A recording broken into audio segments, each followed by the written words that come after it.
हूं नकमा। सबसे पहले इस वक्त की बड़ी खबर, एक ब्रेकिंग न्यूज। शिवसेना नेता संजय राउत को ईडी ने पात्रा चौल घोटाले में हिरासत में ले लिया है और संजय राउत का कहना है कि मेरे खिलाफ झूठे दस्तावेज बनाए जा रहे हैं और ये शिवसेना को कमजोर करने की साजिश है।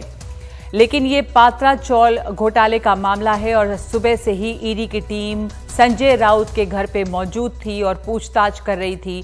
अब से कुछ देर पहले उन्हें ईडी दफ्तर लाया गया है, जहां पर संजय राउत ने कहा है कि लोगों को मार मार कर मेरे खिलाफ झूठे दस्तावेज तैयार किए जा रहे हैं। ये महाराष्ट्र और शिवसेना को कमजोर करने की साजिश है, लेकिन ना महाराष्ट्र कमजोर होगा और ना ही शिवसेना, और ना मैं झुकूंगा नहीं और शिवसेना छोड़ूंगा नहीं। तो ये कहना है संजय राउत का, और संजय राउत का ये कहना है कि शिवसेना को कमजोर करने की ये साजिश है।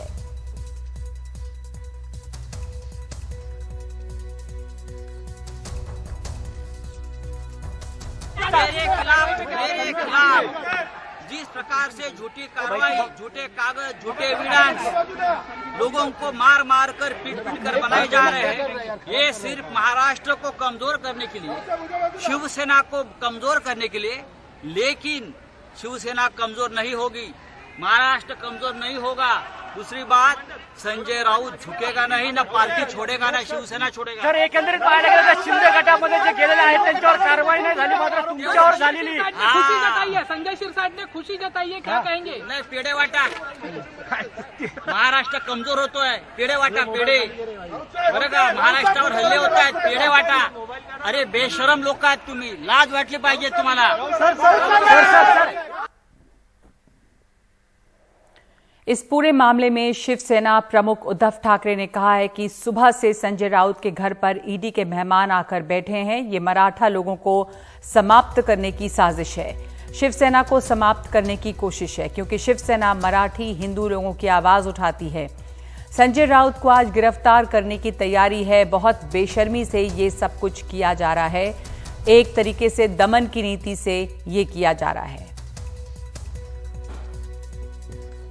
और बीजेपी के नेता किरीट सोमैया ने इस मामले को लेकर संजय राउत पर निशाना साधा और कहा कि जेल में नवाब मलिक का पड़ोसी बनने का सम्मान संजय राउत को मिलेगा।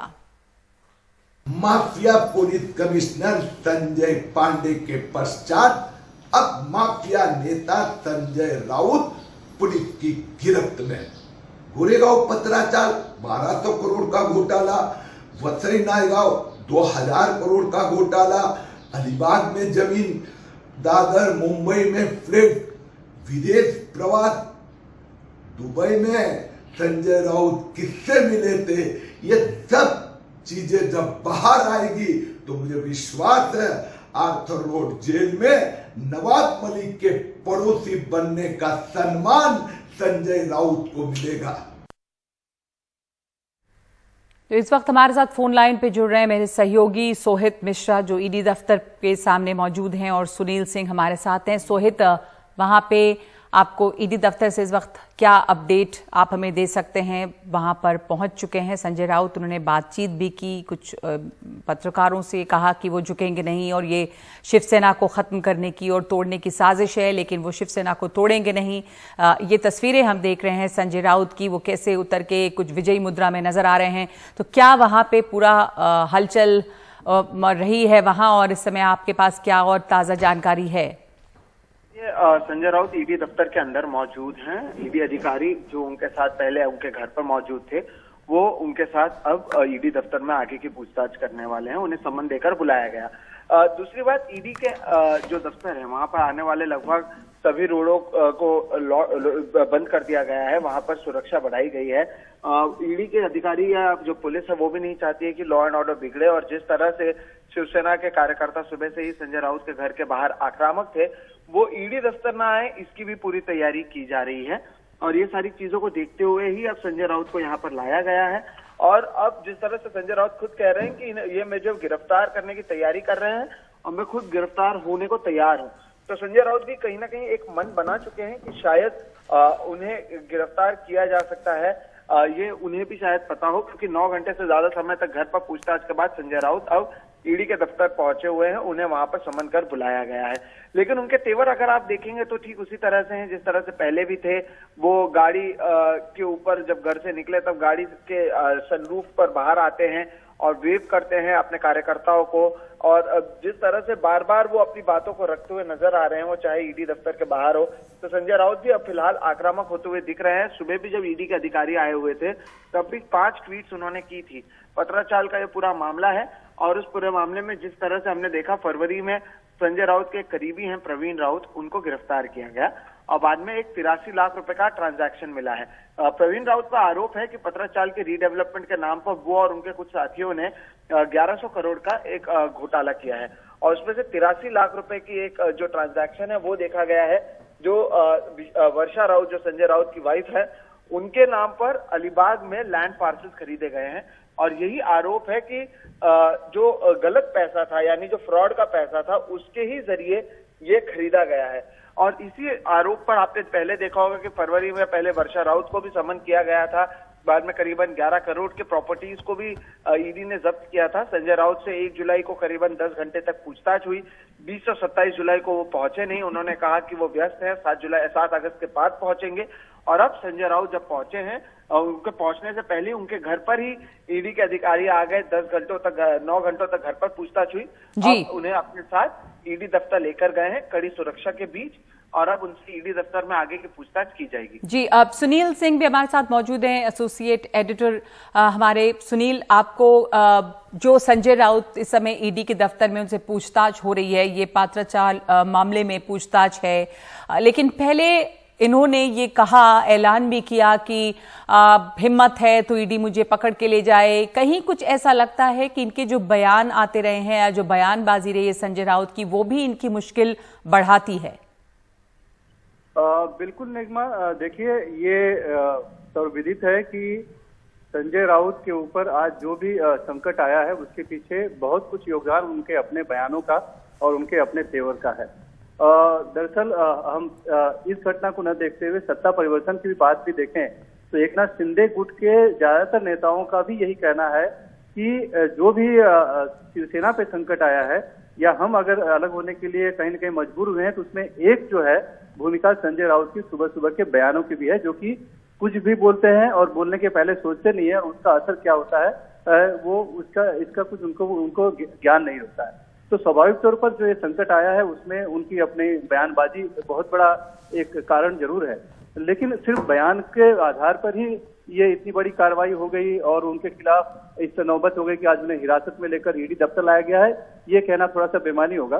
क्योंकि ईडी के पास जो मामले हैं जांच के लिए, उसमें एक गोरेगांव का एक पत्राचाल है जिसमें कि 672 घर थे, उनको पुनर्वसन करना था, जिसके लिए महाडा से करार हुआ था गुरु आशीष कंस्ट्रक्शन कंपनी का, और उस गुरु आशीष कंस्ट्रक्शन कंपनी में SDIL के 2 डायरेक्टर राकेश बादवान, सारंग बादवान थे, और साथ ही एक प्रवीण राउत नाम के शख्स थे।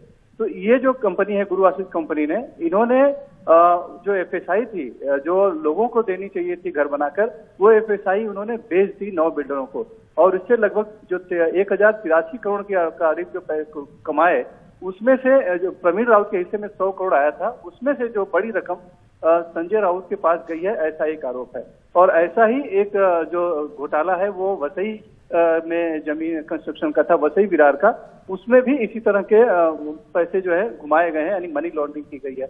और उसी पैसों से संजय राउत ने अलीबाग में जमीन ली है, ऐसा बताया गया है, और साथ ही दादर में एक फ्लैट है जिसे कि पिछले कुछ महीने पहले ही ईडी ने प्रोविजनली अटैच भी किया हुआ है। तो स्वाभाविक तौर पर कुछ न कुछ ऐसे दस्तावेज मिले हैं, पैसों का ट्रेल मिला है जो कि मनी लॉन्ड्रिंग की तरफ इशारा करता है, और जिसमें संजय राउत बिल्कुल कहीं न कहीं फंसते नजर आ रहे हैं, जिसकी सफाई वो नहीं दे पाए, जिसका जवाब सही नहीं दे पाए। और यही वजह है कि इतनी लंबी, आज सुबह 7 बजे ईडी के अधिकारी उनके घर पे पहुंच गए थे, लगभग 9 से 9.5 घंटे तक पूछताछ हुई, और उसके बाद उन्हें ईडी दफ्तर लाया गया है।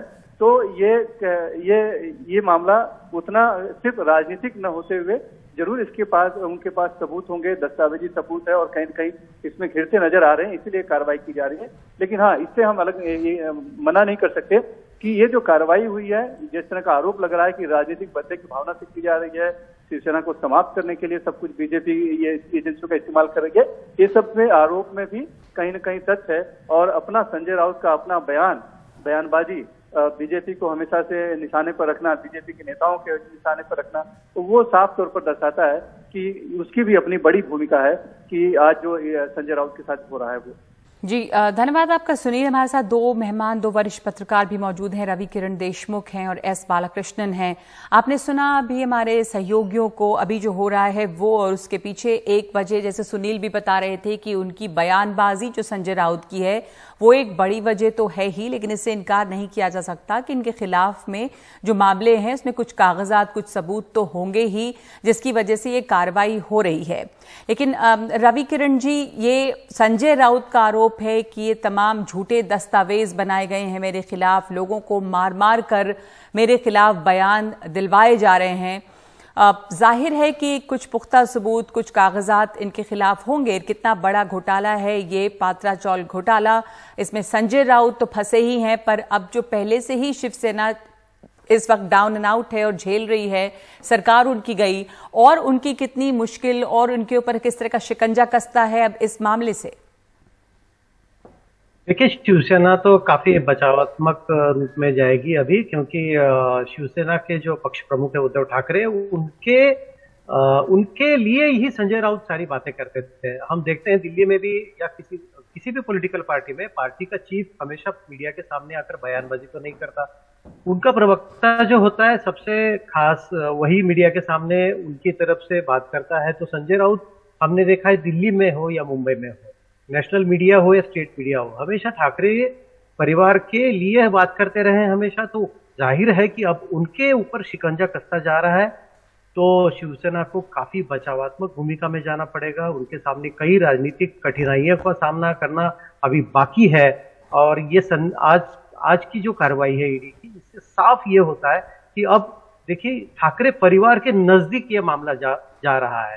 पहले तो उद्धव ठाकरे के जो Shridhar Patankar brother in law थे, उन पर कार्रवाई के संकेत हमको मिल रहे थे।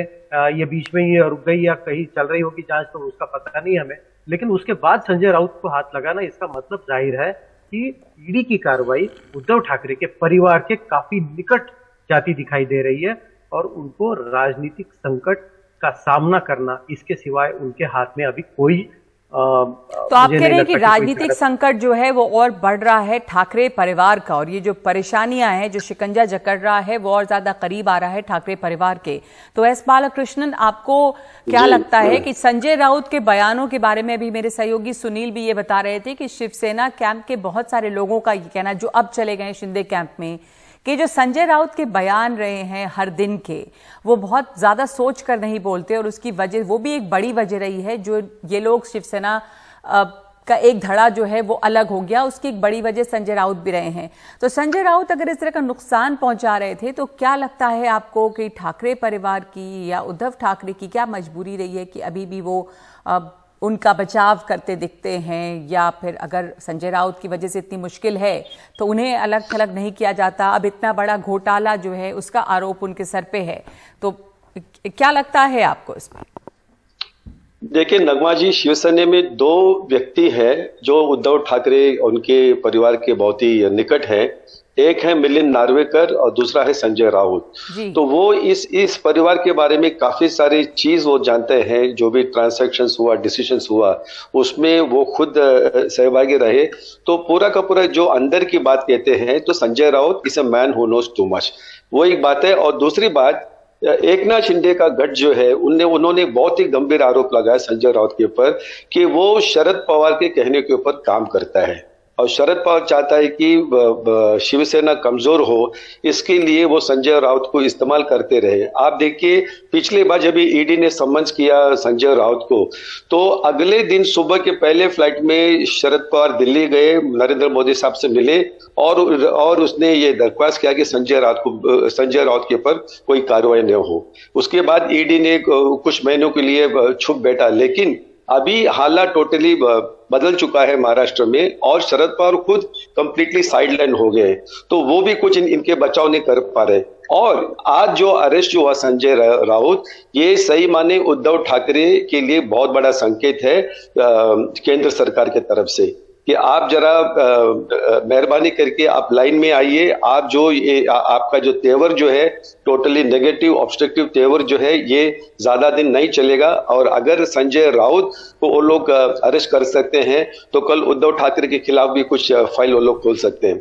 ऑलरेडी जैसे मेरे मित्र ने कहा, रविकिरण ने, उद्धव ठाकरे के कुछ जो उनके जीजा जी है उनके बारे में फाइल खोला है, लेकिन अभी हाल में सीबीआई ने स्टेटमेंट दिया है कि हम उसको क्लोज कर रहे हैं, लेकिन इसका मतलब नहीं कि केस को रीओपन नहीं कर सकते। और रही बात जो है पथरावाला चाल का जो है 670 जो है जो मराठी मानुस है, गोरेगांव की मराठी मानुस, और शिवसेना हमेशा ये दावा करती है कि हम मराठी मानुस के लिए काम करते हैं, लेकिन इसमें सबके सब मराठी मानुस है। अब भी इतने सालों से वो रास्ते में है, बेघर है, उनके बारे में शिवसेना संजय राउत कुछ नहीं करते। और संजय राउत कहते हैं कि ये महाराष्ट्र का अपमान है, उनका जो आज अरेस्ट हुआ वो महाराष्ट्र का अपमान है और महाराष्ट्र को कमजोर करने का। इसका मतलब क्या कि संजय राउत इस महाराष्ट्र का और महाराष्ट्र संजय राउत, इनका ईगो जो है इतना बड़ा ईगो हो चुका है, और आज के बाद संजय राउत का जो है पूरा तेवर कंप्लीटली वो डाउन हो जाएगा। और उनका जो कहना है कि शिवसेना को कमजोर करने का साजिश है या नहीं, लेकिन आज के बाद शिवसेना जो ऑलरेडी उद्धव ठाकरे जो गठ जो है ऑलरेडी बहुत कमजोर हो चुका है और कमजोर हो जाएगा, और जो बचे कुछ लोग हैं वो भी एकनाथ शिंदे के साथ जाएंगे। ऑलरेडी 12 एमपी उनके साथ में है और कम से कम 40 एमएलए उनके साथ में है।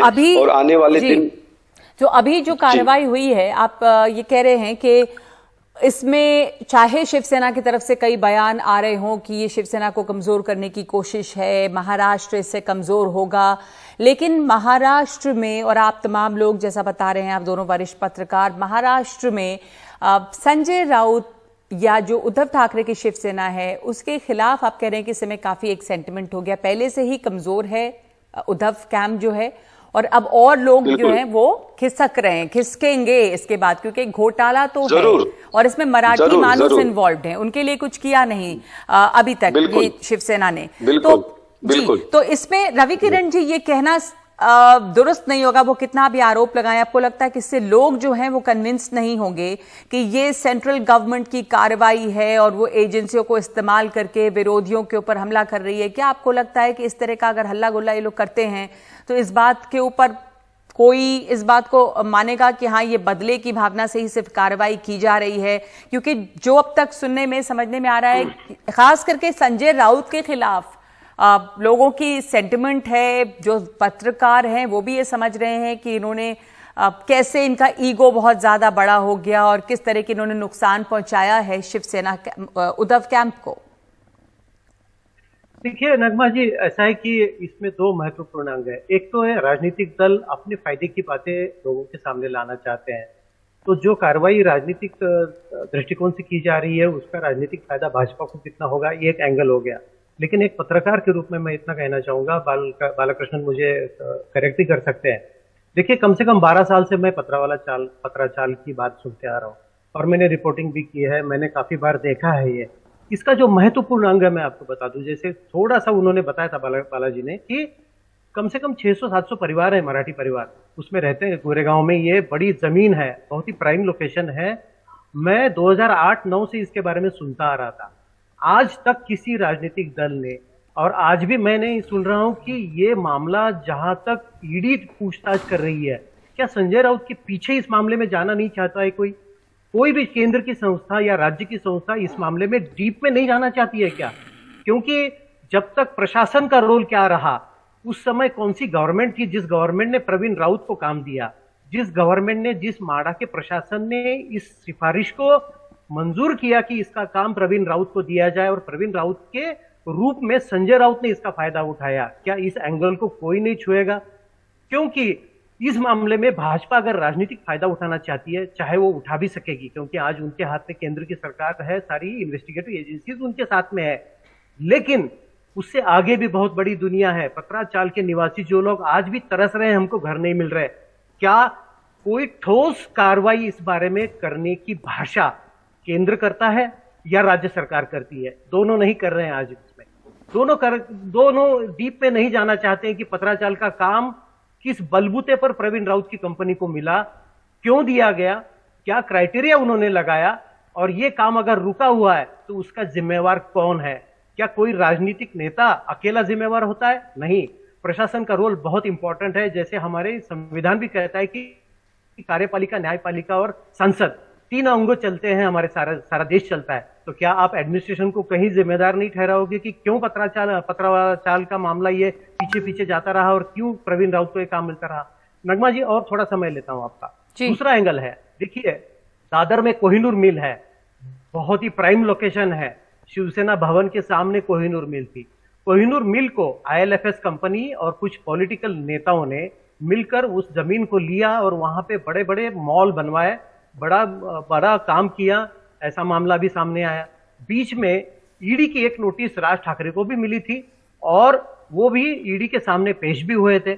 आज उस मामले की छानबीन कहां तक पहुंची है, उसमें क्या हो रहा है, जनता को कोई पता नहीं है। मैं तो एक पत्रकार के रूप में इतना ही कहना चाहूंगा कि अगर ईडी कुछ चीजों की छानबीन करती है या CBI, कम से कम उन्होंने कहीं पीरियोडिक के लिए तो कम से कम लोगों को यह बताना चाहिए कि हमने शुरुआत कहां से की और आज हम कहां तक पहुंचे हैं और इस मामले का आखिर क्या मकाम रहेगा, आखिर होगा क्या इस मामले में। क्योंकि लोग सुनते हैं, लोग देखते हैं और बातें वहीं की वहीं रहती है।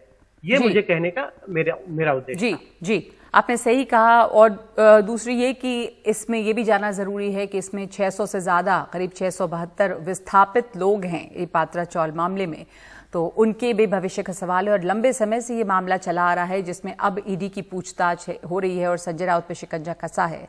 तो क्या इसका असर होगा, कितना नुकसान होगा, ये सब समय बताएगा। अभी धन्यवाद आप लोगों का इस बारे में चर्चा करने के लिए। शिवसेना को और कमजोर करने की साजिश है ये शिवसेना कह रही है, लेकिन सवाल ये जरूर बना हुआ है कि शिवसेना को नुकसान दरअसल कौन पहुंचा रहा है और शिवसेना को वाकई कितना बड़ा झटका लगेगा ये संजय राउत की जो पूछताछ अब ईडी में हो रही है। एक ब्रेक ले रहे हैं इस वक्त हम।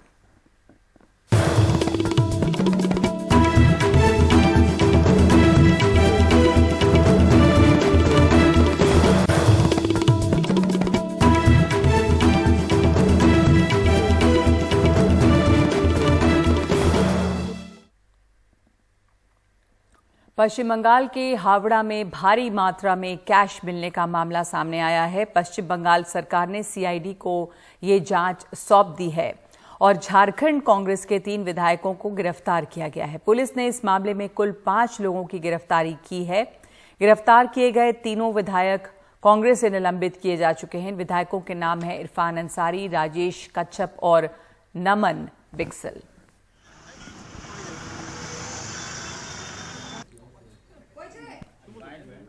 निलंबित किया गया है उन्हें।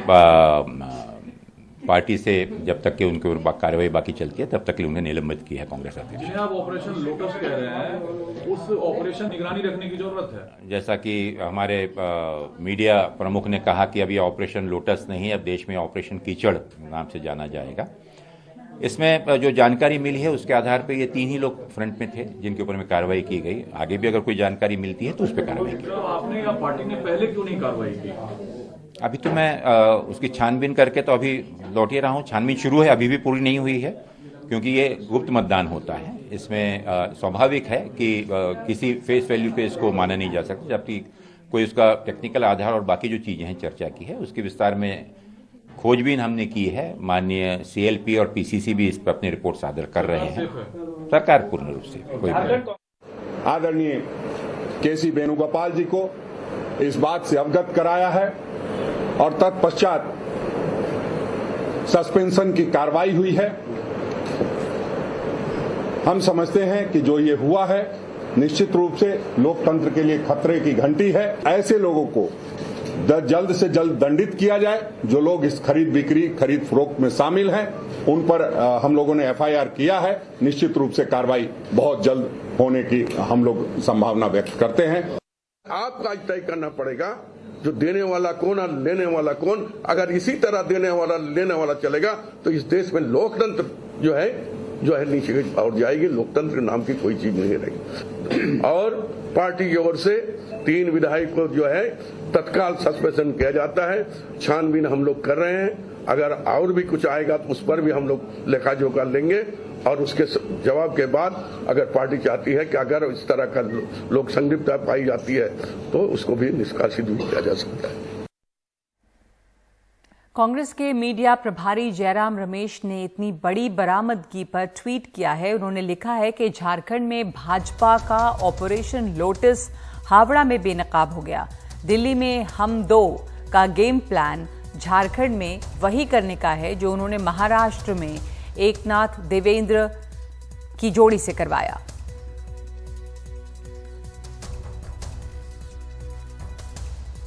इस छापेमारी के बाद टीएमसी की ओर से ट्वीट किया गया कि खरीद फरोख्त और झारखंड सरकार के संभावित तख्तापलट की खबरों के बीच कांग्रेस के 3 विधायक बंगाल में भारी मात्रा में नकद के साथ पकड़े गए। इन पैसों का क्या स्रोत, क्या कोई केंद्रीय एजेंसी खुद संज्ञान लेगी?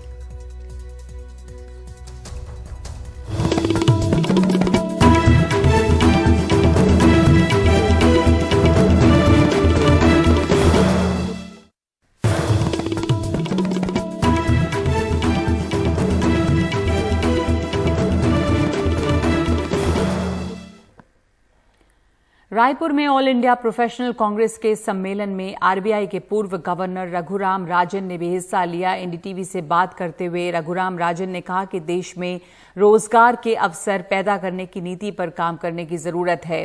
भारत की श्रीलंका के हालात से तुलना करने के सवाल पर उन्होंने कहा कि अभी हमारे हालात श्रीलंका जैसे नहीं। उनसे बात की जुल्फिकार अली ने। देश के जाने माने अर्थशास्त्री और पूर्व आरबीआई के गवर्नर रघुराम राजन जी हमारे साथ हैं और उनसे बात करते हैं।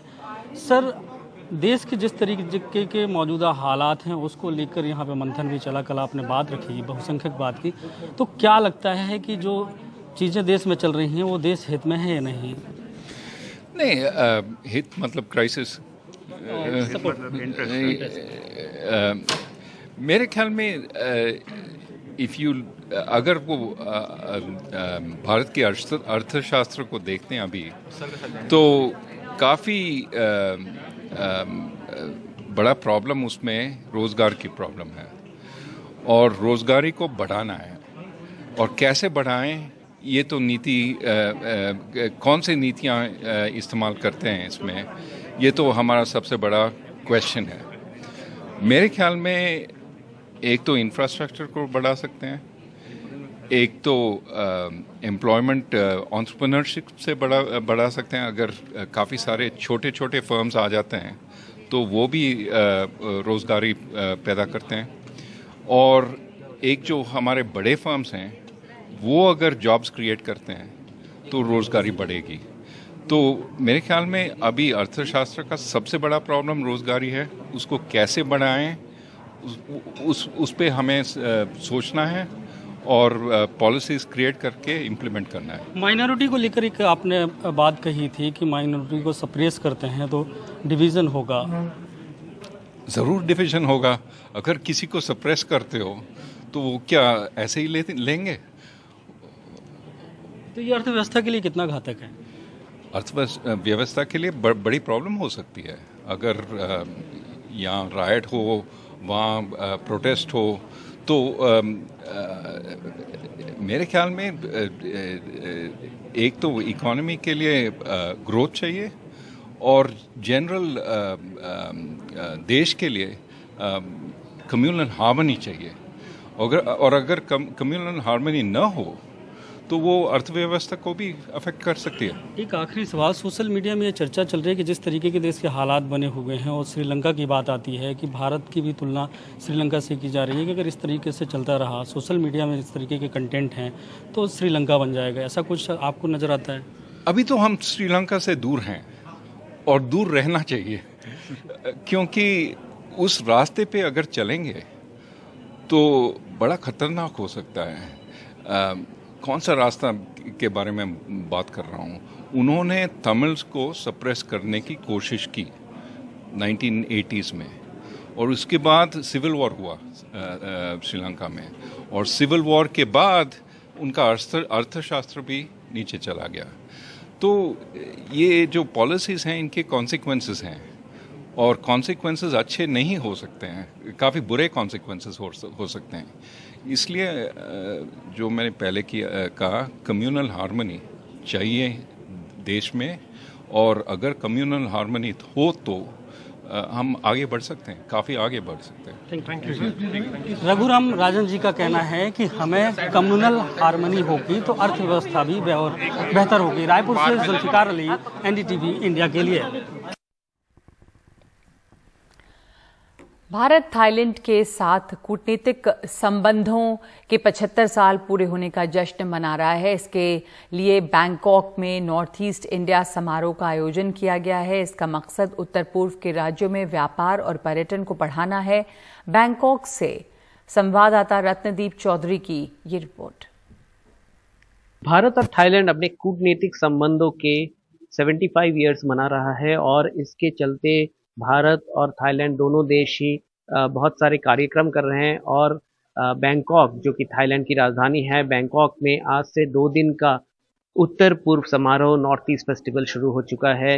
ये एक अनोखा समारोह है जहाँ पे कि भारत अपने जो उत्तर पूर्व के राज्य हैं इन सबको थाईलैंड और आसियान देशों के जो लोग हैं उन तक पहुँचाने की, उनके साथ एक रूबरू करवाने की एक पहल है। क्योंकि भारत का जो एक्ट ईस्ट पॉलिसी है उसको 1 स्टेप अहेड या फिर आगे लेके जाने की जो पहल चल रही है उसमें उत्तर पूर्व एक बहुत बड़ा पड़ाव है। क्योंकि उत्तर पूर्व को एक लॉन्च पैड के रूप में देख के और थाईलैंड को एक लॉन्च पैड के रूप में देख के ही अब जो लुक ईस्ट पॉलिसी को आगे लेके जाने की बात हो रही है। और इसके चलते ये उत्तर पूर्व फेस्टिवल बैंकॉक में हो रहा है जहाँ पे कि उत्तर पूर्व के सभी राज्यों से 400 से भी ज़्यादा डेलीगेट्स आए हुए हैं।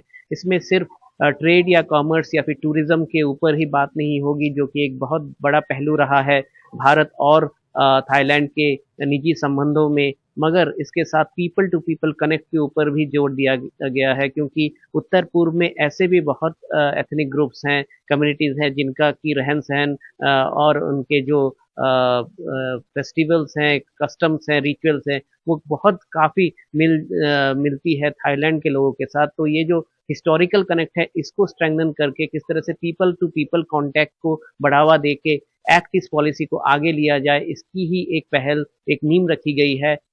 ये जो फेस्टिवल है इसका इनॉग्रेशन थाईलैंड के जो डेप्यूटी प्राइम मिनिस्टर हैं उन्होंने किया था। भारत के एक्सटर्नल अफेयर्स मिनिस्ट्री के minister of state doctor R.K. Ranjan Singh भी यहाँ पे आए हुए हैं। मेघालय के चीफ मिनिस्टर कॉनरेड संगमा भी हैं। नागालैंड के चीफ मिनिस्टर नेफ्यू रियो भी हैं। इसके साथ उत्तर पूर्व के बाकी राज्यों से भी मंत्रीगण आए हुए हैं और उनके साथ डेलीगेट्स भी है। तो एक बहुत एक नया पहल है और इस तरह से उत्तर पूर्व को सामने रख के अब भारत अपने एक्ट ईस्ट पॉलिसी को आसियान देश समूह में पहुंचाने की एक नई रणनीति के साथ एक जो इंडो पैसिफिक रीजन है उसमें जियो स्ट्रैटेजिक इम्पोर्टेंस भी है इसका, और इसी रीजन में अब भारत ये पहल करता दिख रहा है। बैंकॉक से रत्नदीप चौधरी, एनडीटीवी इंडिया।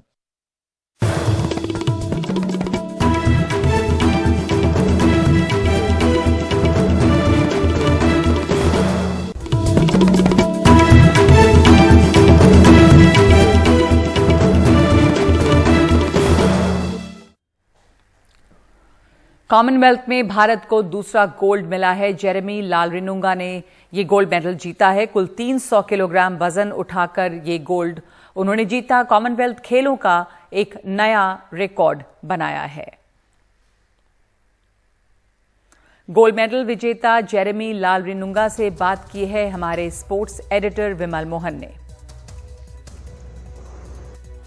और जेरेमी ने एक बार फिर गोल्ड मेडल जीता है और जेरेमी के लिए 67 किलोग्राम में, जिस वेट कैटेगरी में इन्होंने जीता है, रिकॉर्ड तो बना है गेम्स का।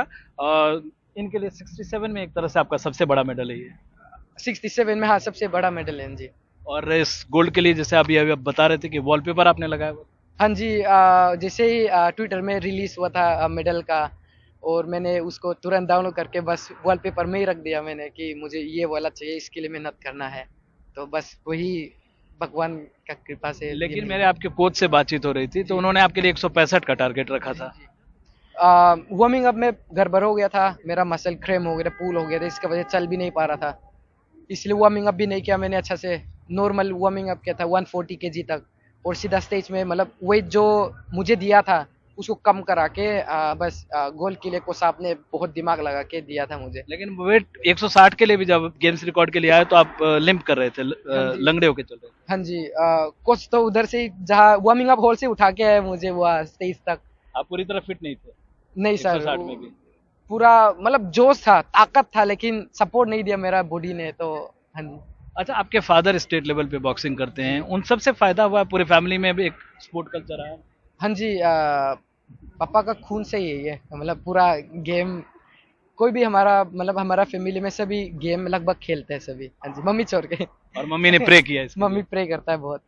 तो अभी लेकिन आप वहां से आए 62 से आए इसमें अब, लेकिन यहाँ से ओलंपिक्स का टारगेट 73 किलो, हाँ जी, आसान तो नहीं होगा? आसान नहीं सर, वेट गेन करना बहुत मुश्किल है, मेरा बॉडी ऐसा है कि वेट जल्दी गेन नहीं होता, तो मेन फेस होगा मेरे लिए बॉडी वेट गेन। ट्रेनिंग तो अच्छा होता है और इंजरी से अगर बचूंगा तो सब ठीक होगा सर। तो पेरिस में क्या टारगेट? टारगेट कुछ नहीं बोल सकता सर अभी, क्योंकि बॉडी वेट गेन करना बाकी है, उसके ऊपर जाना बाकी है, तो काफी ज्यादा ही उठाएंगे सर। चलो, wish you all the best, अच्छा खेले बहुत। Thank you sir.